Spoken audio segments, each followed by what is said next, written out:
There's a place where joy grows in the cracks of concrete, where sunlight hits corrugated rooftops like blessings that never arrive, and where childhood is measured not in years but in bullets. This is The City of God, a film that doesn't just tell a story, it pulls you in by the wrist into a world built on inequality, desperation, but also unshakable humanity. Released in 2002, directed by Fernando Meirelles and Katia Lund, it tells the story of a favela in Rio that became both a playground and a battlefield. But what makes City of God more than a crime film? What makes it a masterpiece? One of the most powerful films ever made?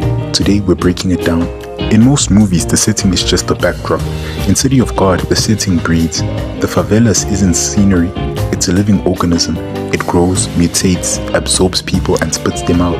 We see it evolve across decades, from small dusty roads to cramped up alleys to a maze of poverty and power. Every wide shot is a map of survival. Every close-up is a reminder that people here are trapped physically, economically, emotionally. The city watches every decision its residents make and punishes them for choosing wrong.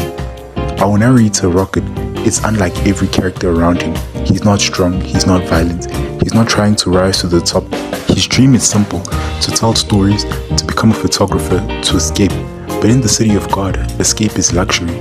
What makes Rocket fascinating is that he's not a hero, he's a witness, a pair of eyes looking for beauty in a world built on brutality. And that's the tragedy. Sometimes the only way to survive is not to be seen. Then there's Lil Zay, a character born in chaos and raised by consequences. He wasn't destined to be evil.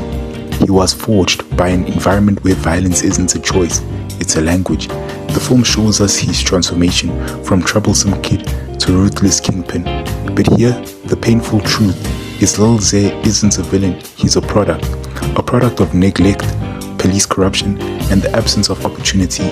In another world, Zay might have been a mechanic, might have been a dancer, a comic book fan, but in the City of God, he becomes the monster the city creates to maintain order. Every tragedy has a breath of fresh air, and in this story, that breath is Benny. Benny represents the version of the favelas that could exist, a place of music, friendship, celebration, and hope. He's the bridge between brutality and humanity. He's Lil Zay's anchor, Rocket's friend, and the audience is reminded that not everyone is doomed.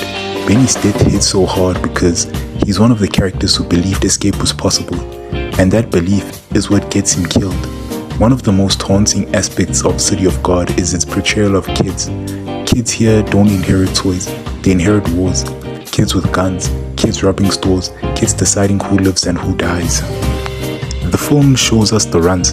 Children so young they're barely tall enough to carry a pistol, yet old enough to commit murder. It's easy to judge, but the film refuses to let us do so.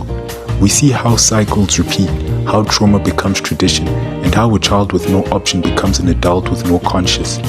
If the story is powerful, the visual language is revolutionary. Handheld cameras, rapid cutting, non-linear storytelling, the movie feels alive, unpredictable, chaotic, just like the favela itself. The editing mirrors violence, quick, disorienting, explosive. The color palette mirrors poverty, sun-bleached yellows, rusty oranges, dusty browns. The camera never makes violence look cool, it makes it feel sickeningly real. A world where the next cut, the next shot, the next scream is always one frame away. For all its focus on gangs, the biggest villain in the City of God is actually the system. Police corruption, lack of job opportunities, broken institution, housing segregation. The film doesn't glamorize gang life, it exposes how a government's neglect becomes the soil where crime blossoms. The tragedy isn't that these kids choose violence, it's that they were never given a choice. In the final moments of the City of God, when one gang falls and another rises, Rocket finally gets his break. He captures the photo that changes his life. He escapes. But here's the uncomfortable truth. He escaped not because of the violence, but because he documented it. He profits from the suffering he grew up in. And that moral complexity is what makes the story so powerful. City of God is more than a crime movie. It's a warning, a lament, a masterpiece born from reality. A film that forces us to ask, what makes a villain? What makes a victim? And what happens to a society when survival becomes the only goal? This is the City of God, a place that devours innocence, but somehow never runs out of children.